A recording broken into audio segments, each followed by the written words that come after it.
속 울산 중구 출신 존경하는 우리 박성민 의원님 질의해 주시기 바랍니다. 네, 국민의힘 울산 중구 박성민 의원입니다.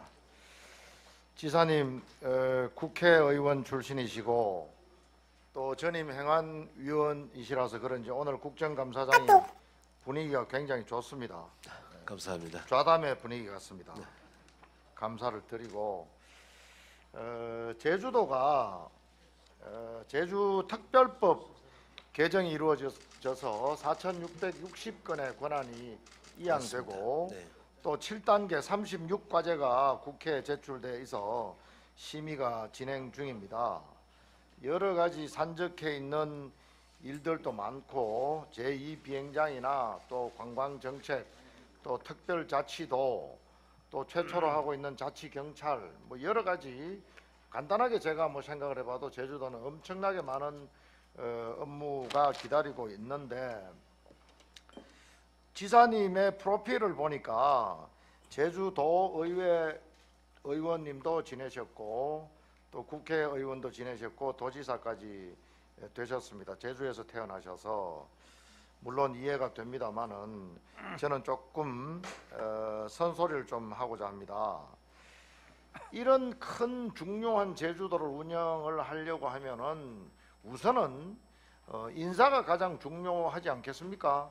일할 수 있는 능력 있는 사람을 적재적소에 배치하는 일, 그게 가장 중요할 텐데 지사님이 제9대 제주도의회 의원 하시면서 지금 이 자리에 함께하신 정무부지사님도 9대, 또 감사위원장님도 9대. 일단 뭐 우리 주요 이제 핵심 간부에 이제 친분 있는 도의회 분들이 2분 들어와 계시는데 좋습니다. 능력이 있는 분이라서 그렇겠죠. 근데 비서실은 지금 몇 분 근무하십니까? 12명인 것으로 알고 있습니다. 정확한 숫자는 총 13명, 네. 5급 2분, 6급 3분, 7급 1분 이렇게 계시는데 국회에 계실 때 같이 근무했던 분이 몇 분 계십니까? 6명으로 알고 있습니다.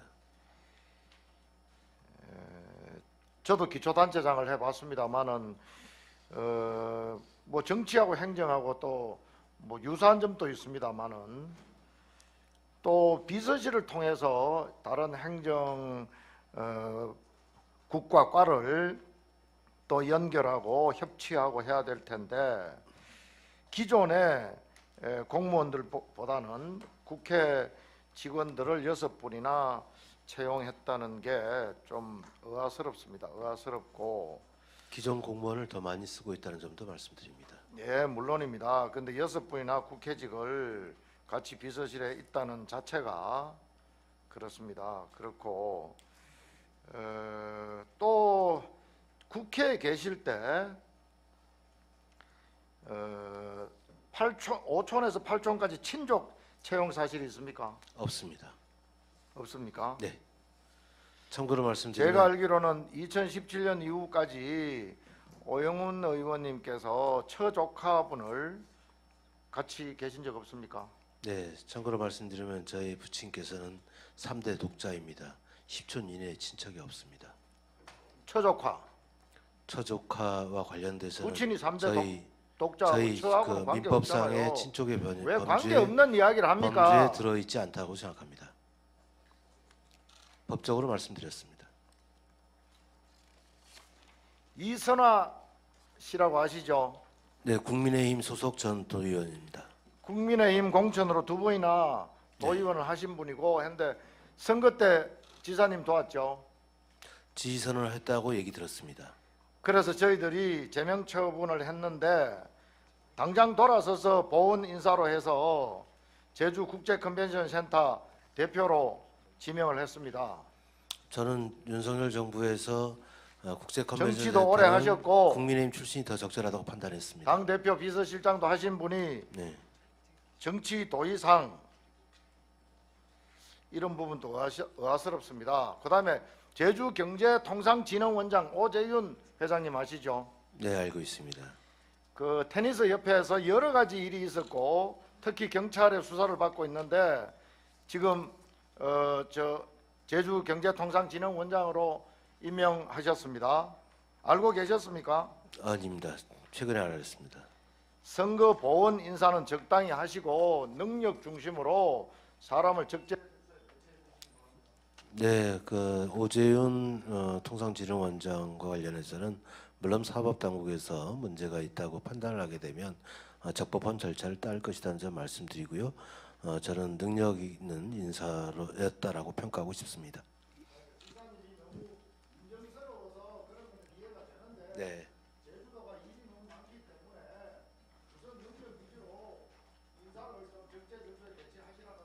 예, 저는 민주당 출신과 국민의힘 출신 다양한 인사를 통합 행정의 차원에서 기용하고 있다는 점 말씀드립니다.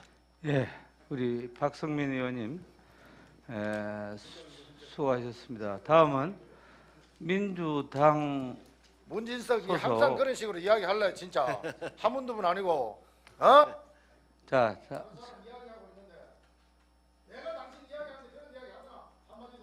자, 우리 박성민 의원님, 자, 우리 박성민 의원님, 문진석 의원님 좀 자제해 주시기 바랍니다.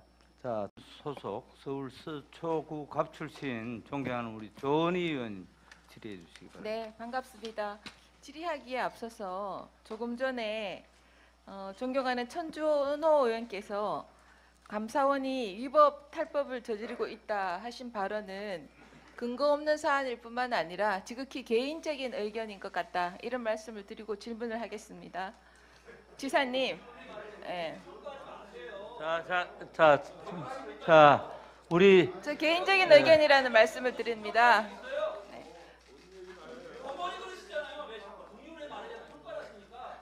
저는 평가 많이 받고 있습니다. 자, 우리 천준호 잠깐 의원님. 이 타이밍을 잠깐 예, 예, 준비해 예. 주십시오. 저한테도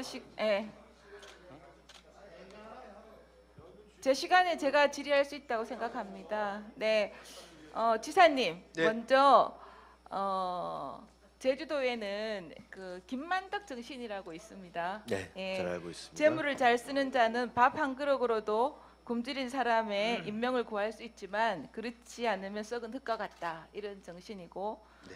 또 다른 지역에서 부러워하는 수두름 정신도 있다고 알고 있습니다. 네. 그런데 제주도의 결식아동의 급식비가 7,000원이더라고요. 네, 근데 맞습니다. 되게 한국소비자원의 자료를 보면 제주도 물가를 볼 때 비빔밥 한 그릇에 8,750원이에요. 그러면 우리 결식 아이들이 비빔밥은 못 먹고, 보니까 전체 아이들이 마트 이렇게 가는, 편의점과 마트 이용하는 비율이 70%가 넘어요. 식당 이용비율은 15%인데 아이들이 어릴 때부터 좀 잘 먹어야 되는데, 그래서 네. 지금 광역자치단체 4군데가 8,000원으로 그 아동의 급식비를 주고 있고요. 그리고 제가 국감 때 충북, 경북에 말씀을 드렸더니 다 올리겠다고 하셨는데 네. 지사님 어떠신지요? 네, 조은희 의원님의 지적에 제가 공감하고요. 감사합니다. 2022년도 23년 예산 편성안에는 8,000원으로 해서 총 급식단가 예산 28억 원을 책정하고 있다는 점 말씀드립니다. 네, 감사합니다. 그리고 또 제가 존경하는 박성민 의원과 전범민 의원께서 인사 문제를 지적해 주셨는데요. 저도 오재윤 제주도 경상통상진흥원장에 대해서 좀 말씀을 드리겠습니다. 지사님 공약 사항인 상장기업 네. 20개 유치, 중소기업 활성화, 제주도 일자리, 그래서 제주도 경제 활성화의 컨트롤 타워 역할을 하셔야 될 분인데, 이분이 제주도 테니스 협회장 당시 보조금 횡령 의혹을 고발한 공익 신고자에게 보복 행위를 한 것으로 해서 제주도 체육회로부터 직무 정지를 당했고, 테니스 협회는 이로 인해 관리 단체가 됐고, 또 9월 13일에는 공익신고자 보호법 위반 혐의로 검찰에 송치됐습니다. 아까 이런 비리에 대해 알고도 능력이 있어서 임명하셨다, 이렇게 말씀하시는 것 아닙니다. 같은데요. 제가 임용 절차가 이루어지기까지는 확인할 수 없었던 내용이고요. 아, 그 모르셨습니까? 이후에 확인한 네. 내용입니다. 근데 이제 제주도민들께서는 공익신고자를 보호하는 것은 고사하고 보복 행위를 한 사람을 임명한 것이 좀 부적절한 것이 아닌가 이런 의견들이 있는 것 같습니다. 사법당국에서 진실이 밝혀지기를 네. 기대합니다. 그리고 또 20년 전에 제주도 기획관리실장 지내셨고 10년 전에 제주도 개발공사 사장을 지냈는데 지금 앞으로 이렇게 급변해가는 제주도 경제 활성화에 도움이 될까 이런 시각도 있다고 제가 들었습니다. 제가 몇 차례 만나본 적이 있는데요. 대단히 건강하시고 뭐 그럼 또 다행이고요. 혁신적인 사고를 가지고 계시고 지사님 알고 그 있습니다. 조배죽이라고 들어보셨습니까? 네, 예전에 잠깐 들어본 적이 있습니다. 조직을 배신하면 죽음이다. 네. 그래서 요즘 우리 제주 사회에서는 뭐 통용되지 않는 말인 것 같습니다. 12년 전에 아, 네. 2010년도부터 제주도 선거 때마다 단골 메뉴가 조배죽이었습니다. 그런데 지난 6월 지방선거에도 조배죽 논란이 있었다고 그래요. 이제 특히 이 오재윤 원장을 임명하는 것을 두고 20년 전, 10년 전 이렇게 조배죽 시대가 돌아와서 제주도에서 공무원 줄 세우기, 도민 갈라치기 이런 조배죽 망령이 되살아나면 어떡하나 이런 걱정이 있다고 합니다. 그리고 이제 지사님께서 공익 제보자를 보호하려는 의지가 약하지 않냐. 예를 들면 제주도 감사위원회에 2019년도에 공익 제보가 21건, 20년도에 31건, 작년에 38건, 올해 6월까지는 34건이나 되는데 제주도 감사위원회는 감사원 공고에 따르면 104명이 근무해야 되는데 현재는 60명 정도밖에 안 되니까 인원으로 봐서도 또 이 오 원장을 임명한 것을 봐서도 좀 우려하는 시각이 있는데 차제에 제보자의 신분을 보장하기 위해서 공직 제보 지원팀 이런 걸 두시면 어떻겠냐 이런 생각도 듭니다. 우리 특별자치도에서는 다른 시도에서 운영하고 있지 않은 감사위원회 제도를 운영하고 있고 잠깐만 제가 하나만 더 철저하게 관리하고 여쭤보고 있습니다. 같이 좀 네, 대답해 그렇죠. 주시면 제가 네. 훨씬 더 좋겠습니다. 지사님께서 지금 서울의 강서구에 있는 탐나 영재관 이어서 수도권의 제2 탐나 영재관을 건립을 공약하셨는데 최근에 폐지하신 것 같더라고요. 폐지하셨습니까? 폐지한 것은 아니고요. 네. 서울도민회와 이 문제에 대해서 협의하고 있는 중입니다. 아직 방향은 결정되지 않았습니다. 네, 네. 그럼 나중에 어떻게 하시는지 그러면 그 이유가 뭔지 좀 알려주시고요. 아까 조배죽 그리고 또 감사 공익 네, 제보자 답변드릴까요? 보호에 대해서 좀 말씀해 주십시오. 공익 제보자를 당연히 보호받아야 마땅하고요. 다만 이와 관련해서 감사위원회가 특별제도가 출범하면서 저희도만 있는 제도입니다. 아니 숫자 얘기했었습니다. 숫자는- 인원이 예. 감사원 공고가 104명인데 지금 제가 지금 취임 60명밖에 안 되니까. 111차밖에 되지 않았기 때문에 네. 그 인원을 채우지 못한 책임은 전임도장한테 있다고 판단되고요. 그와 그럼 관련 앞으로 어떻게 하실 겁니까? 예, 앞으로 늘려나갈 수 있는지 여지를 보겠습니다. 그리고 공익감사 제보와 관련된 보호 조치에 대해서는 전면적으로 한 번 더 확인해서 하겠다는 말씀드리고 조배죽은 제주도에서 사라진 용어로 알고 있다는 점도 말씀드립니다. 예,